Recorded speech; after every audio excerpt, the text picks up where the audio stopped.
गूंगा है क्या भाई? अभी तो चिल्ला रहा था कौवे की तरह काऊ काऊ करके। सब चुप हो जाए। ये जितना नरेंद्र मोदी की गुलामी चाट पत्रकार जिस तरीके से भौंकने का काम कर रहा है, इससे एक ही सवाल करूंगा और अगर ये इस सवाल का जवाब दे दे तो आप जो कहेंगे मैं करने को तैयार हूं। राम का पूरा नाम बताओ जरा, क्या है राम का नाम? गूंगा हो गया? तेरे मुंह में फेविकोल अटक गई अब? वरना ये जो इस देश की 133 करोड़ जनता है ना, जूता लेके खोल के लतिया देगी और सारे नट खोल देगी, याद रखिएगा। मोदी जी, अरे ओ मोदी जी के चापलूस, मोदी जी का जूते चाटने वाले, जरा सुन लो कान को खोल के, मोदी जी कराएंगे। मोदी जी ऐसे व्यक्ति हैं जो वहां पर भी फोटोग्राफी के सेशन में बिजी रहेंगे। आपका चाचा लगता है या आपका फूफा है? अगर आपका चाचा या फूफा है तो उसको बोलो कुर्सी छोड़ देगा, मैं विरोध नहीं करूंगा। आपका तो बड़ा रिश्तेदार लग रहा है ना। मोदी जी की औकात है मोदी जी की औकात है कि राम जी को पक्का मकान दे देंगे? आप ना अपना मुंह बंद करके बैठ जाइए। अगर धर्म के बारे में आपको कुछ नहीं पता तो 22 तारीख को मैं मंदिर चला जाऊंगा। अगर आपके अंदर दम है और वाकई में आपके जो डैडी हैं नरेंद्र मोदी जी, आप उनके सच्चे भक्त हैं, तो मेरी टिकट करा दीजिए जरा फ्लाइट की। देखिए एक बात मैं आपको बता दूं, वो किसी काम के नहीं तो भाजपा ही है जो किसी काम के नहीं है। इस देश के अंदर राम मंदिर को इतना बड़ा इन लोगों ने एक वो बना दिया अपना वोट बैंक का जरिया, कि राम के नाम पर जिस तरीके से भारतीय जनता पार्टी भीख मांगने का काम कर रही है, वोटों की भीख मांगने का काम कर रही है। एक बात मुझे बताइए, सबसे पहले तो जितने भी तमाम हिंदू धर्म के बड़े बड़े स्कॉलर्स हैं, जितने भी तमाम पुजारी हैं, पंडित हैं, उन तमाम लोगों का एक ही चीज कहना है कि जब तक मंदिर का कार्य पूरा नहीं हो जाता, आप मंदिर की प्राण प्रतिष्ठा का कार्य कर कैसे रहे हैं? सबसे बड़ा सवाल ये है। अभी मंदिर का जो शिखर है वो बनके तैयार भी नहीं हुआ है और नरेंद्र मोदी जी जो हैं वो मंदिर का उद्घाटन करने के लिए चल पड़े हैं। एक बात मुझे बताइए, अभी राम मंदिर का शिखर तैयार हुआ नहीं है और उसमें रामलला विराजमान कर दिए जाएंगे। जब रामलला उसमें विराजमान हो जाएंगे तो उसके बाद जब वो शिखर पर चढ़ेंगे काम करने के लिए मजदूर लोग, तो राम जी के सर पे पांव रखेंगे, भगवान के सर पर पांव रखेंगे। इससे भगवान का अपमान होगा। लेकिन जिस तरीके से भारतीय जनता पार्टी के अंधभक्तों ने इस देश के अंदर अपने जमीर को, अपने धर्म को और अपने दिमाग को सबको गिरवी रख दिया सिर्फ बीजेपी के कदमों में, उन्होंने मोदी के आगे भगवान श्री राम को भी छोटा कर दिया। ये लोग अंधभक्ति में इतने पागल हो गए कि ये लोग अब तस्वीरों पर भी आपत्ति नहीं जताते। तो मोदी का विरोध करते करते राम मंदिर का विरोध पे उतर आए, राम का विरोध करने लगे आप लोग। भाई तेरा दिमाग संतुलन कुछ खराब है। आप तमाम पत्रकार यहाँ खड़े, मैंने राम का कोई विरोध किया है? मैंने राम का कोई विरोध किया? मैं आपसे पूछना चाहता हूं, आपका कुछ मानसिक संतुलन खराब हो गया है क्या? ये भारतीय जनता पार्टी के वो अंधभक्त हैं, ये वो गुलामी मानसिकता के लोग हैं। जैसे वो अमीश देवगन बोल रहा था ना कि भैया अब कोई भी बीमार होगा तो वो अस्पताल नहीं मंदिर जाएगा। उस मेंटल को कोई बताए कि भैया अगर तुमने रामायण पढ़ी होती या रामायण के बारे में समझा होता तो जिस वक्त पे रामायण हुई थी उस वक्त पर भी वैद्य की जरूरत पड़ी थी, यानी डॉक्टर की जरूरत पड़ी थी। जिस वक्त पर लक्ष्मण जी मूर्छित हो गए थे तो लक्ष्मण जी को जीवित करने के लिए लंका से सुसैन वैद्य को लाया गया, जिस सुसैन वैद्य ने बताया कि जब संजीवनी बूटी लाई जाएगी जिससे लक्ष्मण जी जो हैं जो मूर्छित हो गए थे वो वापस से जीवित होंगे। तो इन्हें कौन समझाए कि उस वक्त में भी डॉक्टरों की जरूरत पड़ गई थी। तो आज तो फिर भी हम लोग एक अच्छे भारत में जी रहे हैं जहां पर हमें डॉक्टर्स के बिना कोई काम होता नहीं है। हर आदमी अगर बीमार होता है तो अस्पताल ही जाता है। लेकिन ये लोग ऐसे जो मानसिक तौर पर गुलाम हैं, इनको कोई बताए कि रामायण में भी डॉक्टर की जरूरत पड़ी थी तो आज भी डॉक्टरों की जरूरत है। मंदिर जा रहे हो ना 22 को? देखिए मेरी बात सुनिए, 22 तारीख को मैं मंदिर चला जाऊंगा। अगर आपके अंदर दम है और वाकई में आपके जो डैडी हैं नरेंद्र मोदी जी, आप उनके सच्चे भक्त हैं, तो मेरी टिकट करा दीजिए जरा फ्लाइट की। याद रखिए जितनी आप गुलामी कर रहे हैं, टिकट खोल कर देख लीजिए कितने की टिकट आ रही है।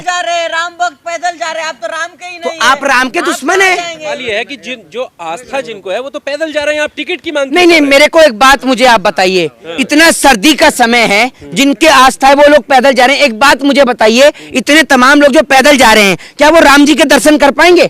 आप मुझे ये बताइए, राम जी के दर्शन तो पहले ही बुक हो गए, वीआईपीओ के अलग, वीवीआईपीओ के लिए अलग, मतलब राम को भी इन्होंने पैसे वालों के लिए बांट दिया। मैं आपसे पूछता हूं कि क्या गरीब आदमी राम के दर्शन कर पाएगा?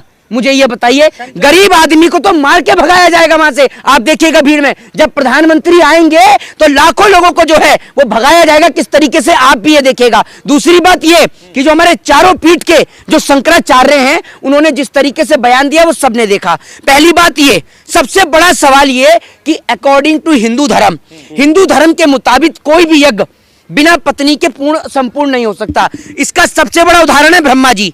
वो ब्रह्मा जी जिन्होंने सृष्टि का निर्माण किया, आपको पता होगा कि जब उन्होंने माता सावित्री के बिना यज्ञ किया, तो जब माता सावित्री ने उन्होंने श्राप दिया था, वो पूरे देश को पता है, भाजपा के नेताओं को छोड़कर, क्योंकि भाजपा के नेताओं ने कभी धर्म के बारे में पढ़ा नहीं है।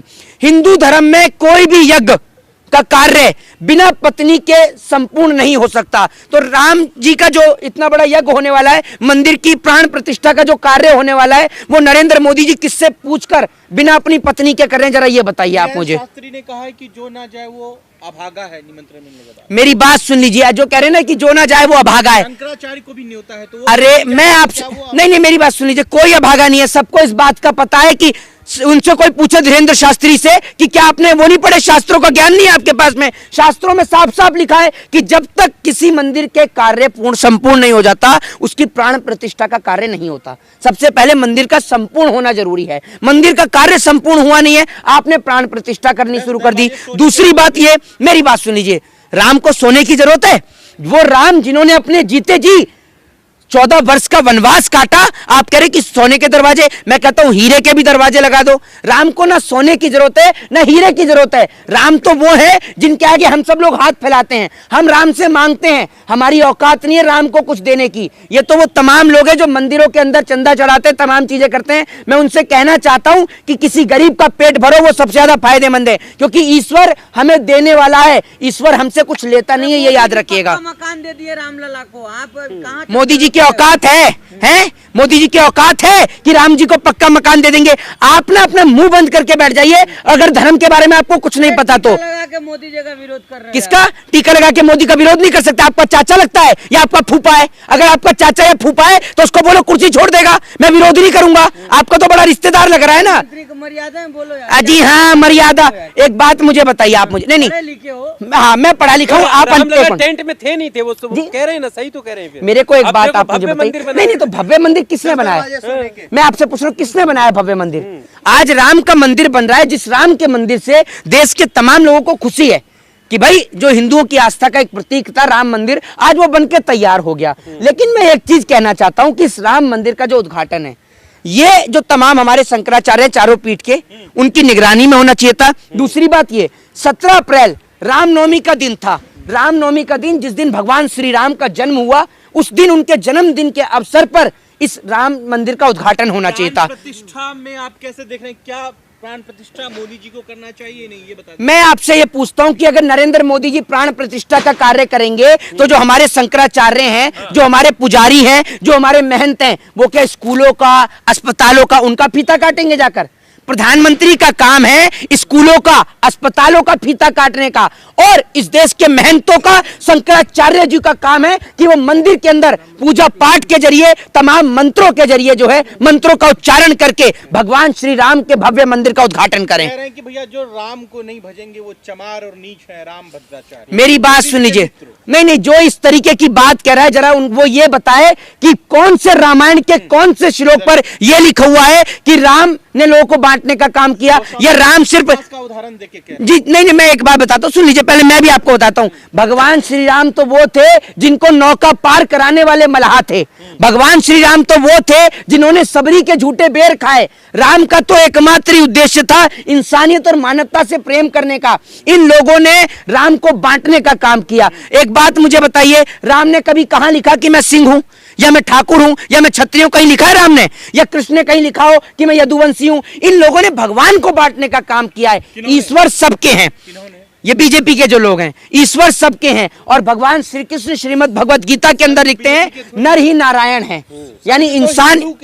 अब संत तो, एक मिनट, संत तो राम रहीम भी थे, आशा राम भी थे, चिन्मयानंद भी थे, नित्यानंद भी थे, ये भी तो संत थे। इनका क्या हुआ? अरे भैया, अभी एक वो मैं देख रहा था, वो जो क्या कहते हैं, बहुत सारे, एक वो पंखे वाला बाबा आ गया, इनको भी संत बोलेंगे आप? हैं, बताइए ना। साधु कह रहे कि एक अभी मैं सुन लीजिए, एक सोशल मीडिया पे वीडियो देख रहा हूं, उसमें नहीं, आप लोग पापी अधर्मी है जो राम जन्मभूमि नहीं जा रहे हैं। अच्छा, हम तो पहले ही होके आ गए। नहीं, एक बात मुझे बताइए, हम पापी और अधर्मी नहीं बनना चाहते। अगर आपके अंदर इतना दम है तो सबकी टिकट करा दो ना। एक बात मुझे बताइए, हैं? बस से जाइए। अच्छा, एक बात मुझे बताइए, सब चले जाएंगे, चला भी मैं जाऊंगा, राम जी के दर्शन आप कराएंगे मुझे? मोदी जी कराएंगे, जाइए मोदी जी तो, कराएंगे? जाइए तो। मोदी जी, अरे ओ मोदी जी के चापलूस, मोदी जी का जूते चाटने वाले, जरा सुन लो कान को खोल के, मोदी जी कराएंगे। मोदी जी ऐसे व्यक्ति हैं जो वहां पर भी फोटोग्राफी के सेशन में बिजी रहेंगे, ये याद रखिएगा। वहां देखने थे कल भी लक्षद्वीप पे, कभी वहां तमाम जगह पे बैठ के टिकटॉक बना रहे हैं। दीक्षित, सचिन तेंदुलकर, भैया ये मैं आपको क्या बोल रहा हूँ, ये तमाम लोगों को बुलाया जाए। मैं आपसे कह रहा हूँ, नहीं नहीं, सलमान खान भी जा रहे हैं। एक बात मुझे बताइए, एक मिनट, मैं बता रहा हूँ, मैं तो राम जी के मंदिर से बहुत खुश हूँ। मैं एक बात आपसे पूछना चाहता हूँ, अरे इनके आने का मैं आपको बताता हूँ। ये जिन लोगों के आपने नाम लिए, सचिन तेंदुलकर, ठीक है, ये तमाम लोगों के जो आप नाम ले रहे हैं, माधुरी दीक्षित, जरा अरे चुप हो जाओ, सलमान के खान सुन जाओ 2 मिनट को। मैं आपसे एक बात कह रहा हूं कि जिन तमाम लोगों के आपने नाम लिए, इन्हों का राम मंदिर में क्या योगदान रहा, मुझे ये बताइए। सचिन तेंदुलकर ने क्या राम मंदिर के पक्ष में पारी खेलकर राम मंदिर को बनवाया है? जरा मुझे ये बताइए। राम मंदिर के उद्घाटन में मुख्य अतिथि तो उनको बनवाया जाना चाहिए था जिन लोगों ने राम मंदिर के लिए यात्रा निकाली, जिन लोगों ने राम मंदिर के लिए संघर्ष किया। वो लोग कहाँ हैं? कौन है वो लोग? मुरली मनोहर जोशी, लाल कृष्ण आडवाणी कहाँ हैं? और राजीव गांधी, मेरी बात है, बुजुर्ग हो गए, बुजुर्ग, सांस लेने में। उनके अच्छा। संरक्षण में हो रहा है सबका। अच्छा, अभी तो कहते कि जो नहीं जाएगा वो भागा है, और जो जाना चाह रहा है आप उनको बुला ही नहीं रहे, जिन्होंने लड़ाई लड़ी। तो मैं आपको असल में बता दूं, राम आज की डेट में भाजपा के वोट बैंक का एक जरिया है। अरे आप तो भागा नहीं ना, आप जाइए ना, है, आप तो मैं पहले ही दर्शन करके आ गया। और मेरी बात सुन लीजिए, मेरी बात सुन लीजिए। मैंने अपने धर्म को पढ़ा है, और हमारे धर्म में सर्वोपरि माता पिता, ये याद रखिएगा। जब भगवान महादेव से एक बार कार्तिकेय, और जब भगवान श्री गणेश जो है, उन्होंने सुन मेरी बात सुन, अरे मेरी बात सुन लीजिए। मेरे लिए सर्वोपरि पहले मेरे माता पिता हैं। अगर मैं अपने माता पिता को अनाथ आश्रम में छोड़ता हूँ या वृद्धाश्रम में छोड़ता हूँ, और उसके बाद मैं राम के दर्शन करने जाता हूँ, तो मेरे लिए उनको भी ले जाइए, उनको भी दर्शन करवाइए ना, पुण्य के भागीदार बनिए। एक मिनट, अब सब चुप हो जाए। ये जितना नरेंद्र मोदी की गुलामी चाट पत्रकार जिस तरीके से भौंकने का काम कर रहा है, इससे एक ही सवाल करूंगा, और अगर ये सवाल का जवाब दे दे तो आप जो कहेंगे मैं करने को तैयार हूं। राम का पूरा नाम बताओ जरा, क्या है राम का नाम? गूंगा हो गया? तेरे मुंह में फेविकोल अटक गई अब है? अरे गूंगा है क्या भाई? अभी तो चिल्ला रहा था कौवे की तरह काऊ काऊ करके। श्री रामचंद्र जी हैं? बता तो दिया। अरे भैया मेरी बात तो सुन लीजिए, अरे मेरी बात तो सुन लीजिए। अरे हाँ मैं बता रहा हूँ, ये काहे को गूगल इतने चढ़ के और इनसे पूछ के बता रहे क्या नाम है आपका? इधर तो आओ। ये जो पीछे से भौंकने का काम करते हैं, हाँ सचिन नाम है मेरा। अरे भैया पहले राम को पढ़ लो, ठीक है, सचिन नाम है। नाम बदलने का, अभी तक तो मुख्यमंत्री नाम बदलना था, अब आप भी नाम बदलने लग गए। तो इस तरीके की बेशर्मी छोड़ दो, और राम के नाम पे जो ना हवा बनाना बंद कर दो। शिक्षा के नाम पर, महंगाई के नाम पर, बेरोजगारी के नाम पर चर्चा करो। जय हिंद, जय। मंदिर कब जाओगे? देखिए मंदिर मेरी आस्था का प्रतीक है, मंदिर के सब लोग दर्शन कर लेंगे, मंदिर में थोड़ी भीड़ भाड़ हल्की हो जाएगी, तो मंदिर के दर्शन हम करेंगे। मंदिर के दर्शन तो मैं पहले भी करके आया हूं। और एक बात मैं कहता हूं, एक बात याद रखिएगा, राम जी चले ना हनुमान के बिना, ये याद रखिएगा। हनुमान जी का पहले मंदिर बनना चाहिए था, राम जी के साथ साथ हनुमान जी का मंदिर भी हनुमानगढ़ी में बनना चाहिए था, लेकिन वो तो बना नहीं अभी तक, और आधे अधूरे मंदिर का उद्घाटन हो रहा है। जी बिल्कुल, एक बात मुझे बताइए ना, तो हनुमान जी का भी मंदिर तैयार होना चाहिए, लेकिन वो तो अभी तैयार नहीं हुआ है। तो मैं आपसे कहता हूं कि धर्म को जो है वो धंधा ना बनाए, और ये जो आप हंस रहे हैं ना, ये आपके हंसी का कोई विषय नहीं है, ये याद रखिएगा। ये देश की जनता की आस्था का प्रतीक है, इसलिए इतना बड़ा मुद्दा बना हुआ है। और जो आप ये हंसने का काम कर रहे हैं ना, ये बेशर्मों की तरह हंसना बंद करिए, वरना ये जो इस देश की 133 करोड़ जनता है ना, जूता लेके खोल के लतिया देगी और सारे नट खोल देगी, याद रखिएगा। जय हिंद, जय भारत, वंदे मातरम।